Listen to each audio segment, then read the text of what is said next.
This will be a preview for SRH and Gujarat titans. And to start with, Gujarat के लिए यहाँ पे stake पे क्या है? गुजरात पे स्टेक के लिए अपनी इज्जत है भाई. ठीक है, या तो बॉटम 3 में फिनिश कर जाओ या तो मिड टेबल पे आ जाओ. यही एक डू और डाई वाला सिचुएशन है. डिस्क्वालीफाई वो लोग हो चुके हैं, प्लेऑफ्स में नहीं आ सकते, ये तो फैक्ट है. सो प्लेऑफ्स के सपने तो भूल जाओ, बट एक respectable finish before the mega auction, that would be a good signing off moment. Because clearly आपकी टीम इस वक्त काफ़ी पोटेंट थी नहीं. इस साल काफ़ी सारे रिसोर्सेज नहीं थे जो कि होने चाहिए थे. उसके बावजूद अगर आप एक मिड टेबल फिनिश कर लो, मिड टेबल से मेरा मतलब है 5th 6th 7th के बीच में, तो it is a respectable achievement. मतलब इट्स नॉट लाइक आपने बहुत ज़्यादा ह्यूमिलिएट हो गया. On the other hand SRH के लिए तो इसमें इतने ज़्यादा हाई स्टेक्स हैं, बिकॉज SRH के पास पता है बहुत ही ज़्यादा तगड़ा चांस हो चुका है अभी टॉप 2 में आने का, अलॉन्ग साइड KKR. KKR का कन्फर्म्ड है ये टॉप 2 से नीचे नहीं आएंगे. बट राजस्थान का यू नेवर नो. आज मैच है राजस्थान का पंजाब से. अगर वो बाय चांस ये मैच हार गए ना, तो अगला मैच अगर KKR को हरा भी दें, अगर SRH अपने 2 मैचेस जीतती है, वो फिर भी RR को बीट करके टॉप 2 में आ सकते हैं. प्लस SRH के दोनों मैचेस घर पे हैं, और हैं किन से? गुजरात और पंजाब से. आप खुद ही बताओ, अब राजस्थान KKR को फेस करना चाहेगी या फिर गुजरात पंजाब में से किसी को फेस करना चाहेगी? बहुत बड़ा लेवल डिफरेंस है. सो राजस्थान का लास्ट ओपोनेंट बहुत टफ है. SRH घर पे खेल रहे हैं, ईजी ओपोनेंट्स है रिलेटिवली. बड़े आराम से SRH टॉप 2 में आ सकती है. बहुत अच्छा चांस है दोनों मैचेस जीतने का. एंड दोनों मैचेस ऐसा भी नहीं कि बहुत नेट रन रेट बहुत ज़्यादा चाहिए उसके लिए. नेट रन रेट उनकी ऑलरेडी बेटर है राजस्थान रॉयल्स से.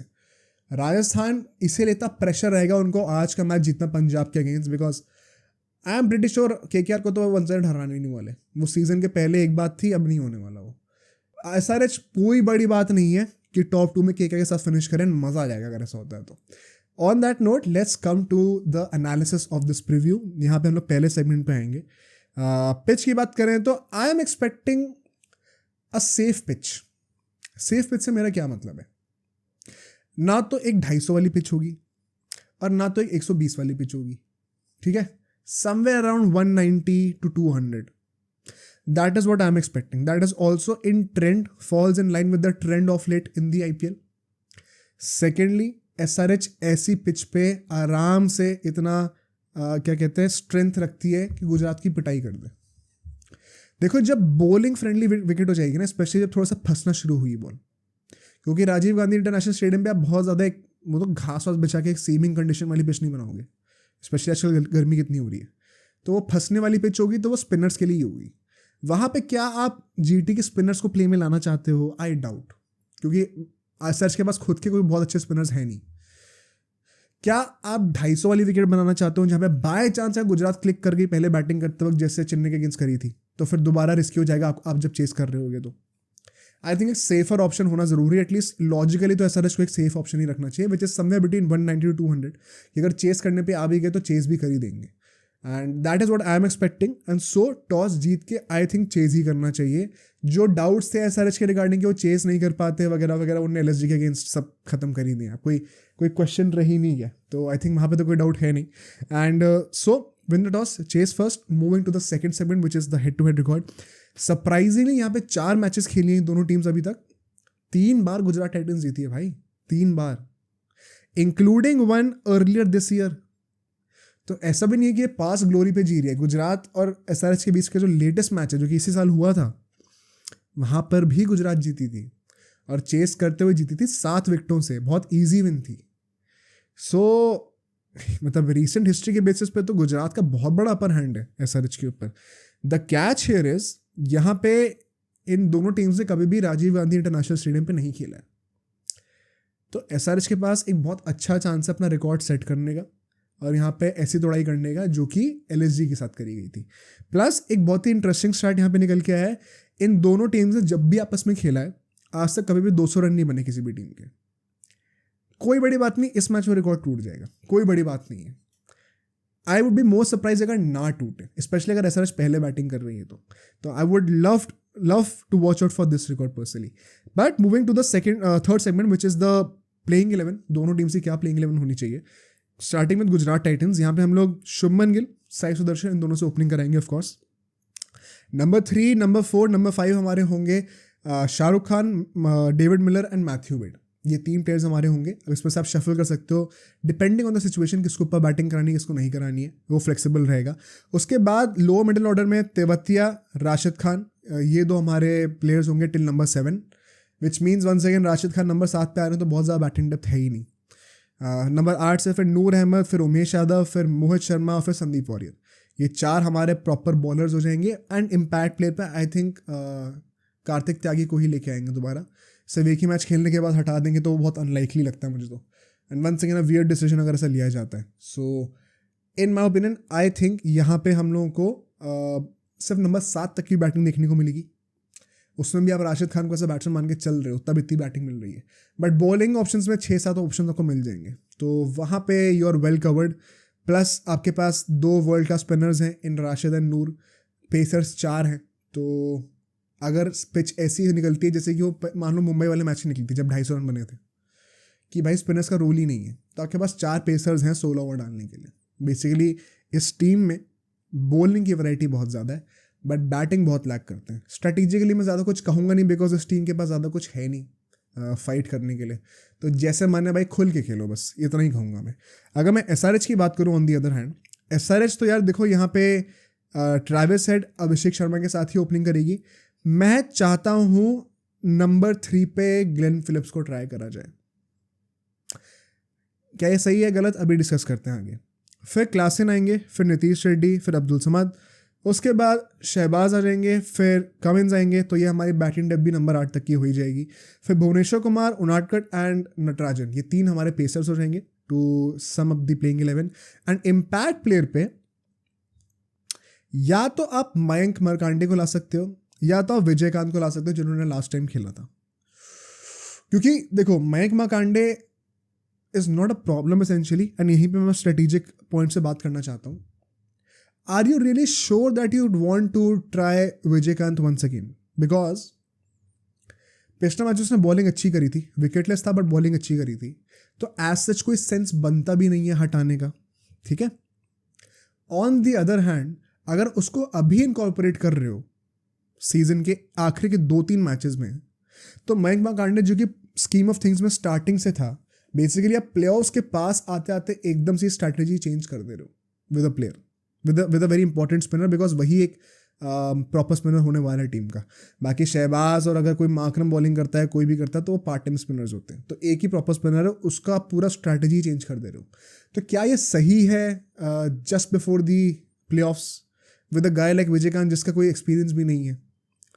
मुझे लगता है इस रीज़न से शायद मैं वापस मयंक मरकांडे पे चला जाऊँ। बट आप कहोगे कि यार फिर सेम लॉजिक ग्लेन फिलिप्स पे क्यों नहीं लगा रहे, क्योंकि वो भी तो एकदम सीजन के एंड पे आकर ही चेंज कर रहे हो। एंड आई थिंक बात सही है बट डिफरेंस पता है वहाँ पे क्या है? Glenn Phillips is a season player, उसको एक्सपीरियंस है इंटरनेशनल पे खेलने का, IPL में खेलने का, SRH से पहले भी खेला हुआ है। उसका ट्रांजिशन टीम के प्लान्स के अंदर आना is way more seamless than somebody like Vijayakanth जिसको ज़्यादा एक्सपीरियंस नहीं है। सो वो एक एक्सेप्शन हो सकता है वहाँ पे। Regardless I would not be surprise अगर मार्करम को वापस लेके आ जाए तो। आई थिंक यानसेन वाला तो वो एक्सपेरिमेंट अब खत्म हो चुका है, उसके ऊपर तो स्टिक करना नहीं चाहिए। But personally I think Glenn Phillips को टाइम आ गया ट्राई कराने का। He also gives more guarantees, more assurance as opposed to somebody like Vijayakanth who is a debutant, और डेब्यूटेंट कह रहा हूँ मतलब who is a very new guy. And अभी इतना डेटाबेस है ही नहीं कि आप जज कर पाओ कि वो बड़े मैचेस में परफॉर्म करके देगा कि नहीं देगा। सो वहाँ पर आपको एक सैक्रिफाइस शायद करना पड़ेगा and you will have to go back to a plan A. But Glenn Phillips के मामले में आई थिंक अगर इस मैच में भी नहीं खिलाया तो पूरे सीजन में नहीं खेलेगा। I will be genuinely shocked अगर सिर्फ लास्ट मैच में सीधा आ जाए ग्लेन फिलिप्स और फिर प्लेऑफ्स में पूरा मैचेस खेले, बहुत सरप्राइज हूँगा मैं। So I don't think that is going to happen. Let's hope कि ग्लेन फिलिप्स खेले दो। And then moving to the key battles, the fourth segment, यहाँ पे क्या होना चाहिए अपना ट्रैक रिकॉर्ड। तो सबसे पहला जो की बैटल होगा मेरे ओपिनियन में वो होगा शुभमन गिल वर्सेस भुवनेश्वर कुमार का। Shubman Gill coming off a century and Bhuvneshwar Kumar ने मतलब वही था, देर है दुरुस्त है, बिकॉज सीजन के स्टार्टिंग में तो विकेटलेस जा रहा था, वो बहुत पिटाई हो रही थी उसकी। बट सीजन के एंड आते आते काफ़ी अच्छा उसने ग्राउंड कवर करा है। He is not only just economical but also been picking crucial wickets in the power play. बीच में उसको कुछ मैचेस के लिए डेथ ओवर्स में बॉलिंग नहीं कराई थी, बट रिगार्डलेस आई थिंक कि जिस तरीके से उसने कम बैक करा है, जिस तरीके से उसने पैट कमिंस का ट्रस्ट जीता है, वो बहुत बड़ी बात है. एंड दिखा दिया भाई कि क्यों सीजन बनता है, क्यों इतना एक्सपीरियंस बनता है, क्यों उसको इतना ज़्यादा रिव्यूअर करा जाता है all over the cricketing world. So Bhuvneshwar Kumar in the power play I would not be surprise अगर 3 ओवर डलवा दी जाए उससे. तो क्या शुभमन गिल उसको टैकल कर पाएगा? Because once again Gujarat will have to stick to the attacking template that they showed against Chennai super kings. वरना they would not stand a chance of winning this game. They have to have a great total in the power play, तभी chance बनेगा. तो he will naturally have to hit out on Bhuvneshwar Kumar. Let's see कितना दूर जाता है battle. Moving to the next की battle which is David Miller versus PAT Cummins.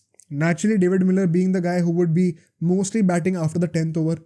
That is usually the time जहाँ पे पैट कमिंस अपने majority of the overs डालते हैं. Would be interesting to see if they go head to head in the death overs or in the 10th to the 15th over phase. And यहाँ पे clearly जो बंदा dominate कर जाएगा, especially for Cummins, if he dominates Miller, तो इनकी batting जैसे कि मैंने बताया पहली बहुत छोटी है.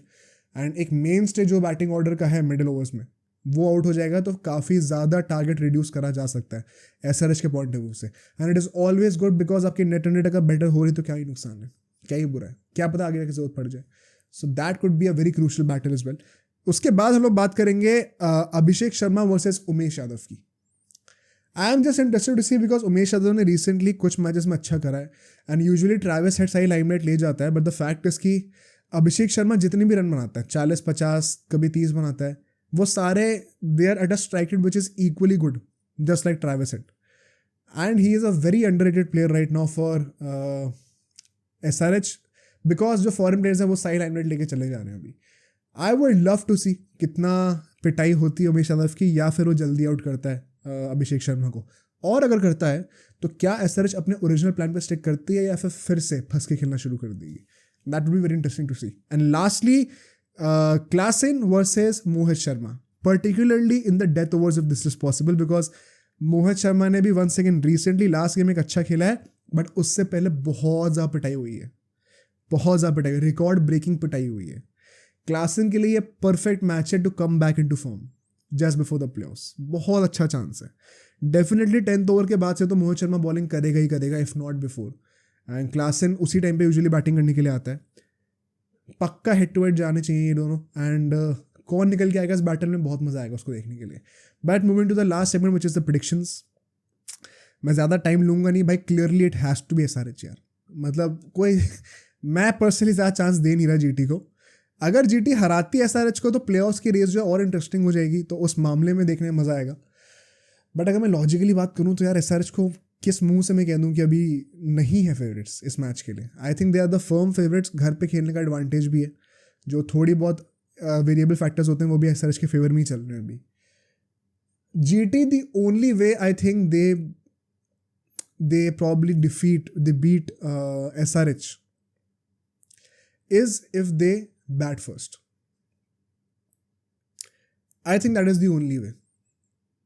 अगर SRH पहले बैटिंग करने पे आ रही है, as clichéd as it may sound throughout the season, I still believe अगर वो पहले बैटिंग करने पे आ गए, I don't think GT will have the fire power in their batting order while chasing to beat a target of 200+.